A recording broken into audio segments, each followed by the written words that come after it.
Fights are never done. With regards to justice work and the fight to protect and advance the rights of all of our communities, we can't ever become complacent. A lot of this work, we make some progress in an area and then we get a backlash. The realization that fighting for civil liberties and civil rights is generational, it can be a little daunting. The ACLU has, throughout its history, been involved in advancing free speech, mass incarceration, the war on drugs, and immigration, race equity issues, protecting the rights to protest. We work on so many different issues. These things are all connected. We may not be able to solve everything by ourselves or in our lifetimes. However, each of us has a responsibility to engage in the work of justice and to do our part. And I think if you look at it in that way, that we are part of a bigger community and part of a bigger history doing the work of justice, not only is it something that is doable, but it's something that's unavoidable. I was hired at the ACLU of Oregon back in 1986. It was like a fire hose every day of new information and new opportunities. Being in a state that allows the citizenry to initiate their own laws, we fought a lot of battles around gay and lesbian rights. Over the course of 20-some years, Oregon faced more than 30 anti-gay ballot measures at the state and local level, more than in any other state in the country. And the ACLU was involved in working against every single one of those. The generational fight that we're all a part of is necessary. In 86 and 87, the ACLU tried to advance a civil rights bill in the legislature. We weren't successful.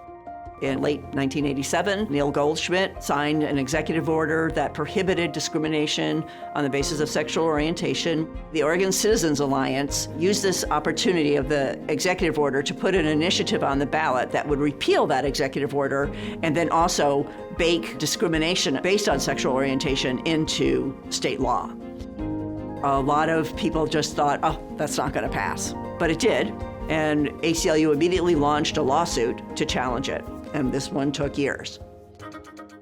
Then in 1992, the Oregon Citizens Alliance qualified to the ballot what became known as Measure 9. And this is where they really overtly are trying to dehumanize gay and lesbian people by equating homosexuality with bestiality and pedophilia. For the ACLU, a big part of the effort in that campaign was to try to counter some of the myths. When there was an effort to dehumanize people, to then try to help people see that they do know people, that they probably have gay people in their families, certainly in their communities. And we were able to defeat that. ACLU has been involved in abortion litigation forever. We see reproductive justice being fundamentally about the right of each person to having bodily autonomy, which means just control over their own bodies and lives. We also see reproductive justice work as fundamentally being racial justice work as well, because in this country, the people who've had the least control over their bodies and lives have been women of color, but especially Black women, because of the history of slavery in the US. We also became active on the No on 105, which was the ballot measure to remove what had been at that time 31 years of being a sanctuary state. That ballot measure would have allowed police to engage in racial profiling practices. Everybody came out in the end to say no, that we value all Oregonians. Everybody should feel safe with having law enforcement only focusing on actions that have been had, not on perceived possibilities based on the color of a person's skin. Proud to say we preserved the sanctuary state that we have, and that we also prevented stepping backwards in abortion rights in this state. There's a lot of intersectional work that happens, and I think ACLU is at its best when we help people see how to connect the dots. we have to have the people behind us. And we are just an access point. We want to be guided in doing the work that really will have a broad impact. And so we can only do that if we're hearing from the community and bringing them along in all the ways that we're able.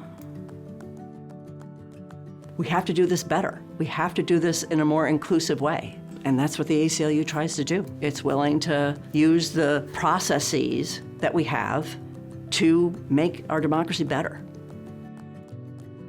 This is a time for Oregonians to really come together and fight for all of our rights. For real change to happen, we have to educate and empower people and communities to make the change themselves.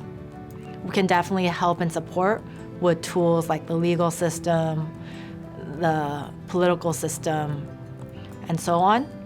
But empowerment really depends on communities coming together to defend and advance their rights. I would hope that the staff members at the ACLU of Oregon that might follow me will celebrate that they're in this fight together. Today, love wins. And I trust the generations coming to do even more.